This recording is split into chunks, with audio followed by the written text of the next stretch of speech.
yung personally, hindi pa ako hindi pa ako nag-isip tungkol sa pera na itatago. Lahat ng pera meron ako, inininegosyo ko. Lahat ng pera meron ako, ini-invest ko simula pa nung bata ako. I've never tried to keep money in the bank. Pero actually, may konti rin nakatago sa bangko, yung pangbili ng gamot at pang matrikula ng mga anak ko. Yun lang.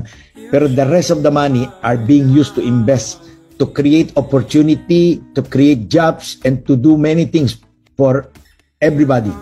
Alam mo, ang problema sa mga kababayan natin, tingnan mo, kahit nakatira lang sa barong-barong, gusto nila branded yung mga damit nila, yung sapatos nila, o yung bag nila, branded, may dala pang asong maliliit. Inuuna kasi lagi ang garbo eh. Ang kailangan, kung meron kayong kitain, itago nyo para mapag-aral nyo yung mga anak nyo. Kailangan itago nyo yung pera para pangbili ng gamot pagka magkasakit kayo.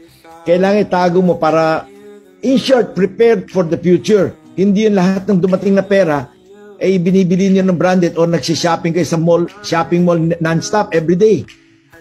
Kumbaga, kailangan paghalagaan nyo yung mga kinikita nyo para you save it for the rainy days. Actually, sa totoo niyan, bata pa lang ito mga batang to, mga anak ko, beginning, let's say, 2-3 years old.